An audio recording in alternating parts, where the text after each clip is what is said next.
संसार में करुणा करने वाले लोग भी दिखाई पड़ते हैं। इनके हृदय में करुणा है, दया है, पर उनकी करुणा सकारण होती है, अकारण नहीं होती है। उनकी करुणा का कोई न कोई कारण जरूर होता है।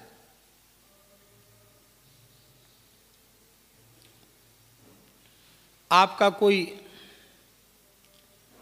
खास नाते रिश्तेदार है, और उसके ऊपर कोई भारी विपत्ति आ गई, संकट आ गया, अब बहुत दुखी है, विकल है, और आपका आत्मीय है, तो आपको उसके प्रति करुणा जगेगी कि नहीं जगेगी? बोलिए। चाहे रिश्तेदार के हिसाब से जगे, चाहे टोला मोहल्ले के हिसाब से जगे, जाति बिरादरी के नाम पर जगे, अथवा पहले उसी व्यक्ति के द्वारा उस व्यक्ति का कोई विशेष हित हुआ था, तो उस उपकार का बदला वो चुकाना चाहता है, अथवा इस भाव से, अथवा उस व्यक्ति से भविष्य में होने वाले स्वार्थ का चिंतन लगा हुआ है कि ये व्यक्ति इस समय तो संकट में है, लेकिन है बहुत अच्छा आदमी, आगे यदि इस परिस्थिति में हमने इसकी सहायता कर दी तो आगे चलकर यह हमारे लिए बड़ा उपयोगी सिद्ध होगा।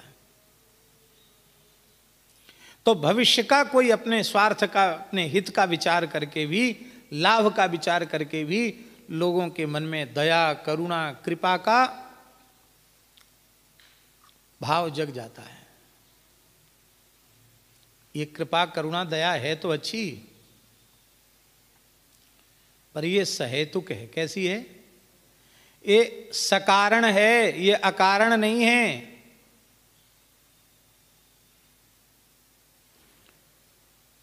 और सकारण जो होती है करुणा, कारण की निवृत्ति हो गई तो कार्य की निवृत्ति हो जाएगी। कारणाभावे कार्याभावा, कारण नहीं रहेगा तो कार्य भी नहीं रहेगा। पर भगवान की करुणा में कभी अंतर नहीं आता। उसका कारण है कि इनकी करुणा अकारण है, अहेतु की कृपा है, अहेतु की करुणा है। हम भगवान का क्या भला उपकार कर सकते हैं? हमें सामर्थ्य ही कितनी है जो हमारे किसी एहसान से भगवान दबे हुए हों और हम उससे छूटने के लिए हमारे ऊपर कृपा करना चाहते हों। पहले भी ऐसा कभी नहीं हुआ। उनका कोई काम अटका नहीं है जो हमारे बिना अटक गया हो, तो इस समय कृपा कर रहे हैं, उसमें भी कोई कारण नहीं है। आगे भी हम क्या उनके लिए उपयोगी सिद्ध होंगे? हम क्या कर सकते हैं उनका? जेहि सृष्टि उपाई त्रिविध बनाई, संग सहाय न दूजा, सो करिय अघारी, चिंत हमारी जानिय भगति न पूजा। उन्हें किसी के सहयोग की आवश्यकता है ही नहीं, फिर भी भगवान करुणा कर रहे हैं, कृपा कर रहे हैं। तो ये कौन सी कृपा कही जाएगी? अकारण कृपा, अहेतुकी कृपा। इसलिए इस कृपा में कभी अंतर पड़ता नहीं है। आपकी करुणा, आपकी कृपा अकारण कृपा हो गई, इसकी अनुभूति कैसे हो?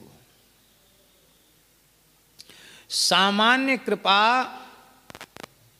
सभी देहधारियों को प्राप्त है, चाहे धर्मात्मा हो, पुण्यात्मा हो, पापात्मा हो, दुष्टात्मा हो, कैसे ही हो, सबको, विद्वान, मूर्ख, अमीर, गरीब, सबको धरती है, सबको सूर्य चंद्र का प्रकाश है, सबको हवा है, सबको पानी है, सबको अन्न है। भगवान ने किसी की सुविधा छीनी नहीं है। पर हमारे ऊपर भगवान की अकारण कृपा करुणा है, इसकी अनुभूति कैसे हो? यदि जीवन में कोई विशुद्ध अंतःकरण के प्रेमी अनुरागी संत मिल जाएं और उनका पवित्र दिव्य सत्संग मिल जाए तो ये समझ लेना कि भगवान की अहेतु की कृपा करुणा हमारे ऊपर हो चुकी है। ऐसी करुणा न होती तो हमें सत्संग मिलता ही क्यों? भगवान ने हमारे कल्याण का संकल्प कर लिया है।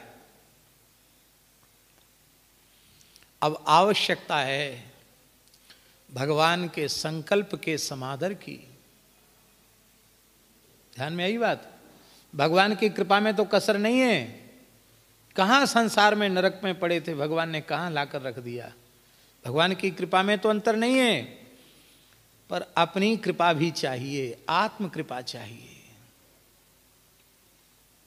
इसी को गीता में भगवान कहते हैं, आत्मैव हि आत्मनो बंधु आत्मैव रिपुरात्मनः।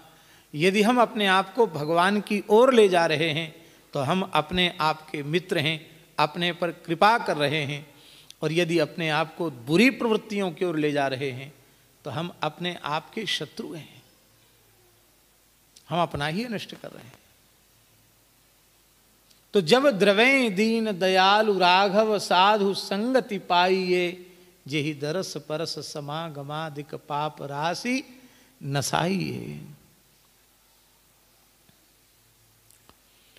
हे भगवान,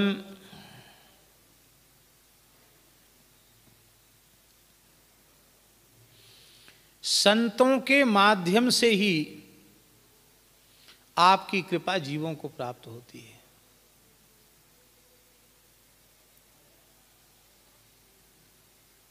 एक बड़ी मीठी बात है।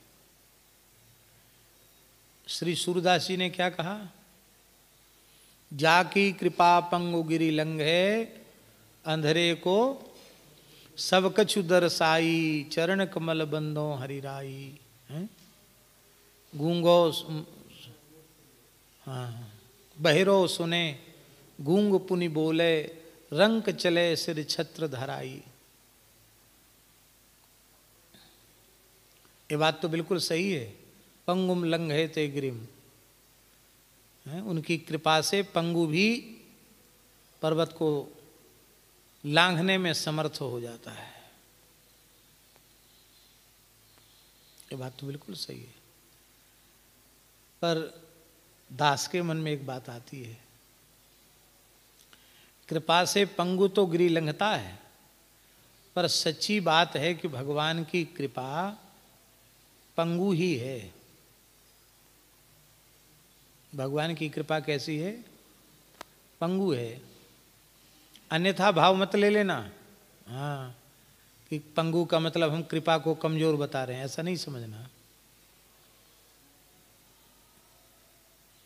मान लो हमारे पैरों में ऐसी सामर्थ्य न हो कि हम चल के यमुना जी जा सकें, श्री बिहारी जी, राधा वल्लभ जी जा सकें, तब हम क्या करेंगे? किसी व्यक्ति का या किसी वाहन का, किसी ऐसे उपकरण का आश्रय लेंगे कि जिसके माध्यम से हम वहां तक सरलता से पहुंच सकें। ठीक है? तो इस अंश में हम बोल रहे हैं कि ठाकुर जी की कृपा प्रवृत्त होती है किसी संत की सवारी करके। बोलो भक्तवत्सल भगवान की। संत सदगुरु पर कृपा सवार हो करके जाती है और उस जीव पर को निहाल करती है। संतों के बिना आज तक किसी भी जीव को भगवान की कृपा का अनुभव प्राप्त नहीं हुआ, नहीं हुआ, नहीं हुआ। हमारे ऊपर अपार कृपा है। इसकी अनुभूति तभी होती है जब जीव किसी संत के चरणों में अपना समर्पण कर देता है। तब पल पल पर, क्षण क्षण पर भगवान की कृपा का अनुभव होने लग जाता है।